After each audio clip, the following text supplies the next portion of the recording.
வணக்கம் நேர்களே, இது ஷர்மிளா டாக்கீஸ். நான் உங்கள் டாக்டர் ஷர்மிளா. பாஜகவின் மூத்த தலைவரான ராஜா திடீர்னு ஹாஸ்பிட்டல்ல அனுமதிக்கப்பட்டார் அப்படிங்கிற செய்தி சமூக வலைதளங்கள்ல நேத்துல இருந்து வைரல் ஆயிட்டு இருக்கு. அதாவது என்டிடிவி சார்புல தமிழ்நாட்டுல ஒரு சம்மிட் அப்படின்னு ஒரு கான்க்ளேவ் நடத்தினாங்க. இதுல மூத்த பாஜக தலைவரான ராஜா அவர்கள் பங்கேற்றார். அங்க ஒரு கலந்துரையாடல் நடந்துகிட்டு இருந்தது. அதுல மற்ற கட்சி தலைவர்களும் இருந்தாங்க.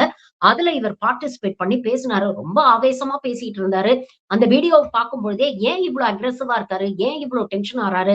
ஏன் இவ்வளவு கோவப்படுறாரு? அப்படிங்கிற ஒரு விஷயம் பார்க்கிறவங்க எல்லாருக்குமே தோணியிருக்கும். அந்த அளவுக்கு ஒரு ரொம்ப ஒரு ஃப்ரஸ்ட்ரேஷனோட அவர் பேசின மாரி இருந்தது. நம்ம என்ன பண்ணாலும் தமிழ்நாட்டுல தாமரை கால் பதிக்க முடியலையே அப்படிங்கிற அளவுக்கு அவருடைய வாதங்கள்ல நீங்க பார்த்தீங்கன்னா, கருத்தை தாண்டி ஒரு வெறுப்பும், ஒரு வன்மமும் தான் அதிகம் இருந்தது அப்படிங்கிறத நம்ம பார்க்க முடிஞ்சது. இது இந்த ஒரு கான்க்ளேவ்ல மட்டும் இல்ல.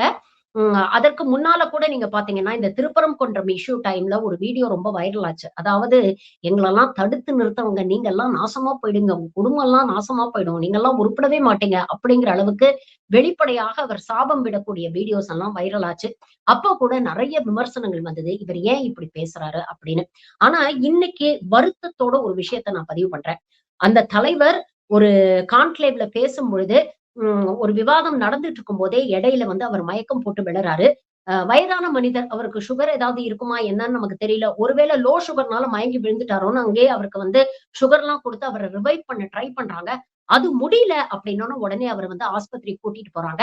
அங்க போன இடத்துல அவருக்கு ஸ்ட்ரோக் ஏற்பட்டிருக்கு. அதாவது மூளைக்கு போற ரத்த குழாயில ஏதோ அடைப்பு ஏற்பட்டு அவருக்கு ஸ்ட்ரோக் ஏற்பட்டிருக்கு அப்படின்னு அவர தீவிர சிகிச்சை பிரிவுல அனுமதிச்சு அவருக்கு ட்ரீட்மெண்ட் குடுக்குறாங்க அப்படிங்கிற செய்தி வந்தது. இன்னைக்கு காலையில கூட டாக்டர் தமிழிசை சவுந்தரராஜன் அவர்கள போய் பார்த்திருக்கிறாங்க. நேர்ல நலம் விசாரிச்சிருக்காங்க அப்படிங்கிற செய்தி எல்லாம் பார்க்க முடிஞ்சது.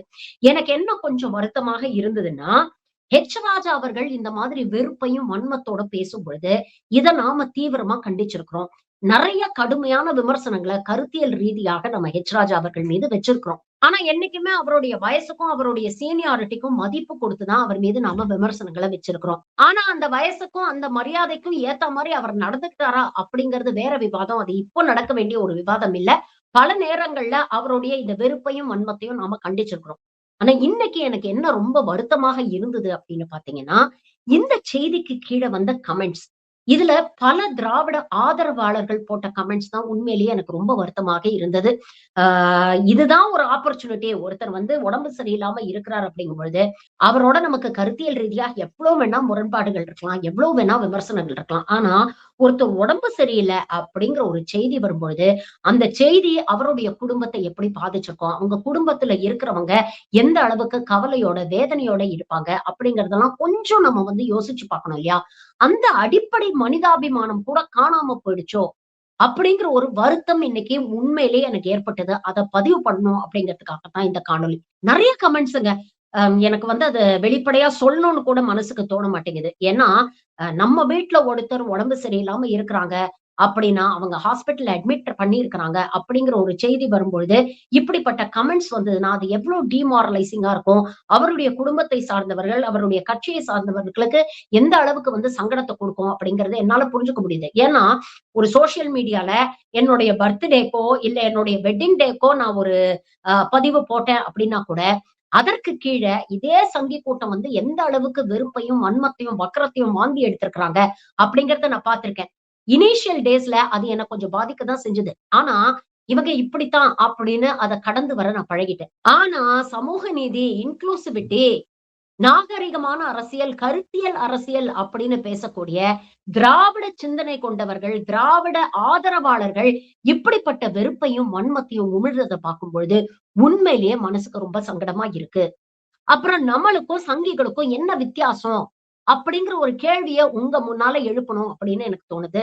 விமர்சனங்கள் வைங்க. கடுமையான விமர்சனங்கள் வைங்க. தப்பில்ல. ஆனா அது ஆக்கப்பூர்வமான கருத்தியல் ரீதியான விமர்சனங்களா இருக்கணும். தனி மனித தாக்குதல் தவறு அப்படின்னு நினைக்கிறவன் நான். அது கூட இன்னைக்கு இருக்கக்கூடிய ஒரு பொலிட்டிக்கல் கிளைமேட்ல எந்த அளவுக்கு போலரைஸ் பண்ணி வச்சிருக்கிறாங்க.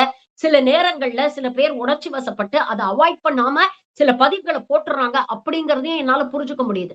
ஆனா, ஒரு மனிதர் உடம்பு சரியில்லாம இருக்கும் பொழுது, இது போன்ற பதிவுகள் போடுறது என்ன மாதிரியான ஒரு நாகரிகம்? அப்புறம் நாம படிச்ச வளர்ந்த சமூகம் அப்படின்னு சொல்லிக்கிறதுக்கு நமக்கு என்ன தகுதி இருக்கு? கொஞ்சம் யோசிச்சு பாருங்க. தயவு செஞ்சு யாராக இருந்தாலும் சரி, இன்னைக்கு ஹெச் ராஜாவா இருக்கலாம். நாளைக்கு நம்ம ஆதரிக்கிற ஒரு கட்சியைச் சேர்ந்த தலைவராக கூட இருக்கலாம். எங்க தலைவர்களுக்கெல்லாம் அவங்க அப்படிதாங்க கமெண்ட் போடுறாங்க. அதற்காக நாங்க பதிலுக்கு இத செய்றோம் அப்படின்னு சொன்னீங்கன்னா, அவங்களுக்கும் உங்களுக்கும் வித்தியாசம் இல்லாம போயிடும். அரசியல் நாகரிகம் அப்படிங்கிறத, சுய ஒழுக்கம் அப்படிங்கிறத நாம ஒவ்வொருத்தரும் கடைபிடிக்கணும். அதனால தயவு செஞ்சு யாராவது உடம்பு சரியில்லாம இருக்கும் பொழுது, இந்த மாரி டிமோட்டிவேட்டிங்கா, டிமாரலைசிங்கா, நெகட்டிவா கமெண்ட்ஸ் போடாதீங்க. ஏன்னா, அது அந்த நபர மட்டும் பாதிக்கல. அவர சுத்தி இருக்கக்கூடிய அவருடைய குடும்பத்தை, அவர் கட்சிக்காரர்களை, அவர் தோழர்களை எல்லாரையும் சேர்த்து பாதிக்குது. ஹெச். ராஜா அவர்கள் விரைவில் குணமடைந்து திரும்பி வரணும். நல்ல ஹெல்த்தியா வாங்க சார். நெறைய கிரிட்டிசிசம் வைங்க சார். அதுக்கு பதிலுக்கு நாங்க விமர்சனமும் வைப்போம் சார். ஆனா என்னைக்குமே நீங்க நல்லா ஆரோக்கியமா இருக்கணும் அப்படின்னு நீங்க எந்த முருகனுக்காக குரல் கொடுத்தீங்களோ, அதே முருகன் கிட்ட உங்க சார்பா நாங்களும் வேண்டிக்கிறோம். சீக்கிரம் குணமடைஞ்சு வாங்க. Get well soon sir and take care. நன்றி. வணக்கம்.